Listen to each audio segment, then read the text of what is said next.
Hello बच्चों, मेरे channel में आपका बहुत बहुत स्वागत है। तो कक्षा 6 की जो हमारी नई किताब है उसमें हमारा पहला अध्याय जो है वो है गणित में पैटर्न। तो गणित क्या है ये आपको सबको पता है कि हम अभी तक पढ़ते हैं। आप किसी से भी पूछो कि बताना तो गणित क्या है, तो वो क्या कहेगा, गणित ये तो बहुत इजी है, जोड़ करो, बाकी करो, गुणा करो, भाग करो, यही तो गणित है। तो अभी तक आपका भी नॉलेज इतना ही है कि हाँ भाई, जोड़ बाकी गुणा भाग करते हैं, वही तो गणित होती है। जहां जहां भी ये चारों चीजें यूज आ जाए वहां गणित होती है।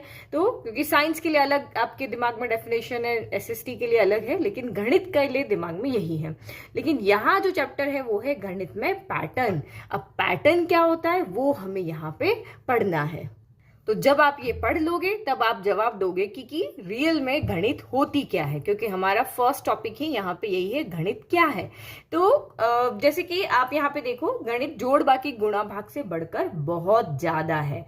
तो पैटर्न आप यहाँ पे देखते हैं। तो सबसे पहले देखो, ये देखो, आपने अपनी लाइफ में टीवी में तो जेब्रा देखा ही होगा, ये जेब्रा आपने देखा है। तो देखो इसके ऊपर ये जो लाइंस होती है ये भी एक पैटर्न की फॉर्म में होती है, ठीक है। अब आप एक जीब्रा हम देख रहे हैं, अगर आप दुनिया में कहीं भी जीब्रा देखो उसके ऊपर इसी पैटर्न्स में काली धारियां होती है।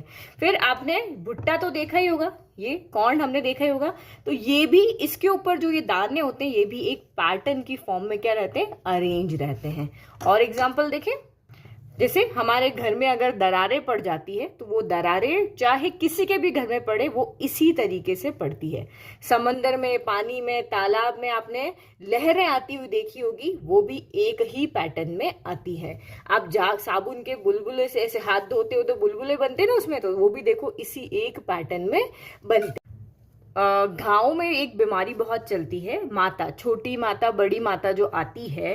तो देखो आपके घर में आपकी मम्मी दादी चाहे पढ़ी लिखी ना हो या कम पढ़ी लिखी हो, फिर भी उनको पता होगा कि अगर हमारे परिवार में किसी को पहले बुखार आया है, फिर सर दर्द हो रहा है, थकान हो रही है और शरीर पे ऐसे खुजली खुजली करके ऐसे लाल लाल यहाँ पे धब्बे बन रहे हैं ना, रैशेज हो रही है, तो भूख नहीं लग रही है, शरीर में दर्द होता है, तो वो समझ जाएगी कि आपको यहाँ पे माता हुई है, यानी चिकन पॉक्स हुआ है। तो देखो बीमारी में भी एक पैटर्न है। अभी हमने थोड़े साल पहले देखा था कि हमारे यहाँ कोरोना बहुत हुआ था, तो कोरोना बीमारी का भी एक पैटर्न था कि भाई पहले सर्दी होगा, जुकाम होगा, आपको खाने का स्वाद नहीं आएगा, आपको किसी चीज की खुशबू नहीं आएगी। तो देखो यहाँ पे भी एक पैटर्न है। तो हमारे आसपास इस तरीके के बहुत सारे पैटर्न हैं। तो ये गणित में पैटर्न क्या है, तो इन्हीं पैटर्न को, जो हम पैटर्न हम यहाँ पे देख रहे हैं, चाहे वो बीमारी में देख रहे हैं, चाहे हमने जानवरों में देखा, चाहे क्रैक्स में देखा, चाहे हमने फॉर्म जो साबुन से हम हाथ धोते हैं उसके अंदर देखा, तो सब इन्हीं सारे पैटर्न को समझ करके और उसका एक्सप्लेनेशन देना, ठीक है। तो इन्हीं पैटर्न को समझ के आप एक्सप्लेन करोगे कि भाई इसके बाद ये होगा, इसके बाद ये होगा, इसके बाद ये होगा। तो यही हमारा क्या है, यहाँ पर गणित है। तो हमारा पहला टॉपिक जो है वो है गणित क्या है। तो अब आप समझ चुके हैं कि इन्हीं पैटर्न को देखना, समझना और उसको एक्सप्लेन करना, इसके ऊपर कोई टिप्पणी करना, यही हमारा गणित है, ठीक है। तो अभी तक तो गणित समझ रहे थे वो नहीं है। कोई भी आपको बोले तो आप जवाब दे सकते हो कि भाई गणित सिर्फ जोड़ बाकी गुणा भाग नहीं है, उससे बढ़कर भी बहुत सारी चीजें हैं। तो कोई पूछे गणित क्या है तो एक जवाब भी आना चाहिए ना लिखने के लिए, अगर एग्जाम में क्वेश्चन आता है। तो गणित हमारे चारों तरफ है, यह हमें संख्याओं, आकृतियों और पैटर्न को समझने में मदद करता है। तो हमारा गणित क्या काम करेगा भाई, अलग अलग संख्याओं से रिलेटेड पैटर्न जो है वो हम इससे नेक्स्ट वाली एक्सरसाइज में करेंगे। अभी जो है सिर्फ हमारी थ्योरेटिकल है कि आपको एक कंसेप्ट समझाने की कोशिश कर रहे हैं कि गणित एक्चुअल में होती क्या है। तो यही गणित है भाई, संख्याओं, आकृतियों, इनमें कोई ना कोई पैटर्न यहाँ पे चलता है, तो उसको आप समझने में ये गणित आपकी मदद करता है। अब हम हमारी पहली एक्सरसाइज पे जाते हैं। आप ये थ्योरी है, इसको अच्छे से पढ़ोगे तो आपको अब जब सब चीज समझ में यहाँ पे आ जाएगी, ठीक है। तो ये हमारी अब एक्सरसाइज इस तरह से नहीं लिखी होगी जो अभी तक होती थी कि 1.1, 1.2। अब आइए पता लगाएं, आपको यहाँ पे लिखा होगा। और ये हमारे पहले जो हमने पढ़ा है अभी तक उसके 2 क्वेश्चन हैं। तो क्या आप अन्य उदाहरणों के विषय में सोच सकते हैं जहां गणित दैनिक जीवन में हमारी सहायता करती है। तो भाई दैनिक जीवन में तो गणित हमारी बहुत सहायता करती है। आपकी मम्मी आपको कुछ जैसे देती 10 रुपए देगी, बोलेगी जाओ चुन्नू बेटा दुकान से नमक लेकर के आओ। तो गणित आपकी खरीदारी में हेल्प कर रही है कि आप वहां पे दुकान पे गए हो, कुछ न कुछ खरीदारी कर रहे हो, तो आपको वहां पे जो पैसे दे के गए हैं उसमें से कितने बचेंगे, कितने आपको लेकर के आने हैं, कितने देने हैं, वो सब आप करते हो ना, तो खरीदारी में आपकी मदद करती है।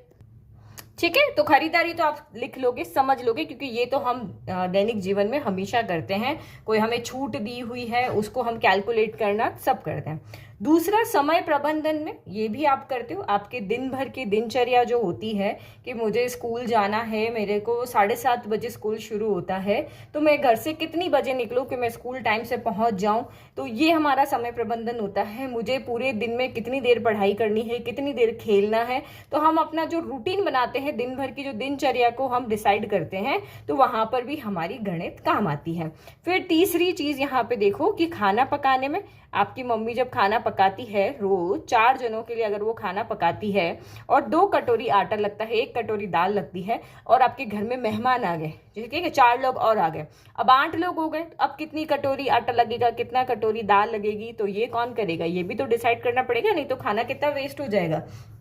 तो खाना पकाने में भी हम इसको यहाँ पे गणित का यूज आता है।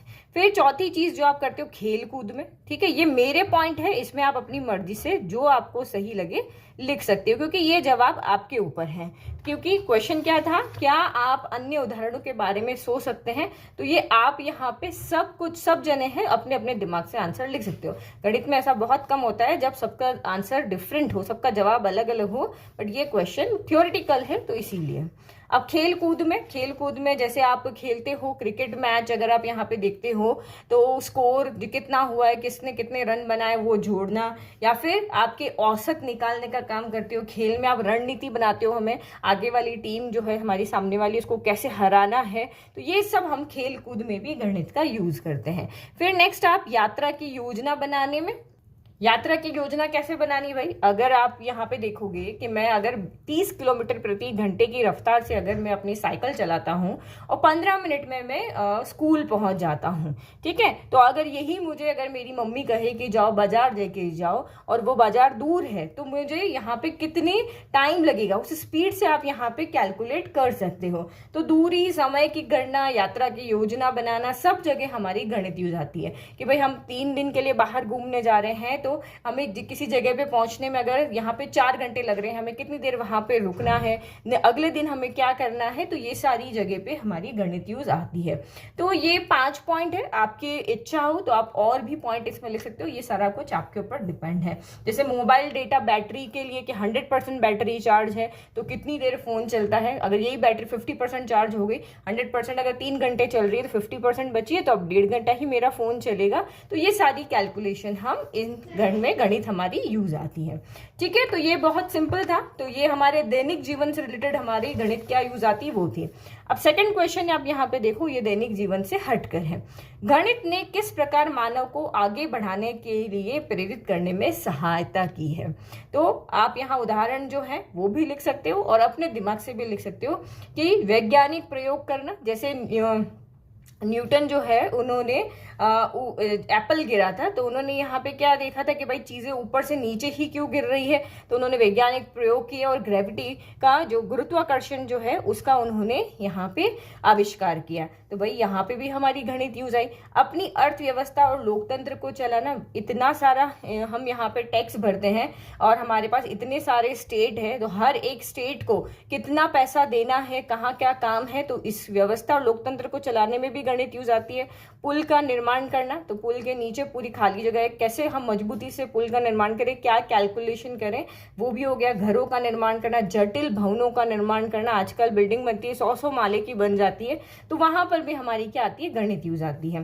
फिर अभी जो हमारे आविष्कार हुए हैं, TV, mobile phone, computer, cycle, आप यहाँ पे अभी देखो जैसे चैट जीपीटी हो गया, रेलगाड़ी, इन सब का आविष्कार कैसे हुआ, जो गणित को आगे जाके गहनता से अध्ययन करेगा तो वो ये सारे काम कहाँ पे समझ पाएगा, कर पाएगा। भाई हवाई जहाज कैसे उड़ता है, कैलेंडर, घड़ियां कैसे काम करती है, क्या उसके पीछे मशीन के मैकेनिज्म है, ये सब आप वहां पे समझ पाओगे। तो ये सारे उदाहरण भी आप लिख सकते हो। इसके अलावा आप चाहो तो और भी उदाहरण यहाँ पे लिख सकते हो। ठीक है, तो ये जैसे मैंने लिखा तार्किक सोच और समस्या समाधान की क्षमता बढ़ाई जाती है। भाई गणित जो है वो हमारी तार्किक सोच और जो हम दिमाग से हम जैसे हम सोचते हैं, तो एक उस तरीके का सोचना और आप अब देखोगे कि आप अभी 6th में हो, आप किसी ऐसे बच्चे से मिलोगे जो 12th में है, तो आप देखोगे कि कुछ क्वेश्चंस ऐसे हैं जो वो अच्छे से सोच समझ के सॉल्व कर सकते हैं, लेकिन अभी आपका दिमाग उस तरीके से नहीं सोचता है। तो जैसे जैसे हम आगे बढ़ते जाते हैं, हमारी तार्किक सोच, समस्या समाधान की क्षमता भी बढ़ती जाती है। फिर वैज्ञानिक खोज और आविष्कारों का आधार भी है। कोई भी खोज ऐसी नहीं है जो गणित के बिना हो जाए। तो हर एक फील्ड हो, चाहे भौतिकी हो, रसायन हो, खगोल शास्त्र हो, विज्ञान हो, न्यूटन का गुरुत्वाकर्षण का आविष्कार हो, आइंस्टीन का सापेक्षता का सिद्धांत, तो कुछ भी हो, ये यहाँ पे हर जगह गणित आपकी जरूरी है। तो ये सारी चीजें हमारे दैनिक जीवन से ऊपर है। प्रौद्योगिकी और इंजीनियरिंग में योगदान, अभी मैंने कहा था इमारतें बनाने में, कंप्यूटर मोबाइल बनाने में, ये सब चीजें तो अभी आई है ना। कंप्यूटर मोबाइल कोई हमारे दादाजी के टाइम से थोड़ी ना था, अभी अभी कुछ सालों पहले ही तो आई है। तो क्या हो गया, अभी जैसे चैट जीपीटी आया है, तो वो भी क्या है, आगे आगे बढ़ते बढ़ते तार्किक सोच बढ़ी है, तो इस तरीके से हुआ है। वित्तीय और आर्थिक विकास में मदद, बैंकिंग में इतना पैसा बैंक के पास आता है, कैसे मैनेज करना है, सब कुछ हो गया। ठीक है, तो ये सारी चीजें हैं, ये और भी मैंने लिखी है। आप यहाँ पे 4-5 पॉइंट इसमें देख करके लिख लेना, ये क्वेश्चन अगर एग्जाम में आता है तो। बाकी आपकी सोच है, आप अपने दिमाग से इसमें और भी लिख सकती हूँ। तो आई होप आपको वीडियो अच्छे से समझ में आया। मैं इसी तरीके से आपको पढ़ाऊंगी। तो सिर्फ अब किताब करना इनफ नहीं है कि भाई हमने जो एनसीईआरटी किताब है वो सॉल्व कर ली, उसके अलावा भी हमें बहुत सारे क्वेश्चन यहाँ पे सॉल्व करने पड़ेंगे, आरडी शर्मा के क्वेश्चन सॉल्व करने पड़ेंगे। ताकि क्योंकि सिर्फ किताब क्यों नहीं करनी, क्योंकि हमारी तार्किक सोच हमें बढ़ानी है। तो किताब में तो क्वेश्चन है कम, उसी तरीके के सिमिलर क्वेश्चन, एक क्वेश्चन को कितने तरीके से पूछ सकते हैं, ये हम डिफरेंट यहाँ पे अलग अलग वीडियो में देखेंगे। तो एक बार एनसीईआरटी सॉल्व कर लें, उसके बाद हम उसमें के कुछ एक्स्ट्रा क्वेश्चंस भी देखेंगे। अगर आपको वीडियो पसंद आया तो चैनल को सब्सक्राइब और शेयर करें अपने दोस्तों के साथ में। Thank you.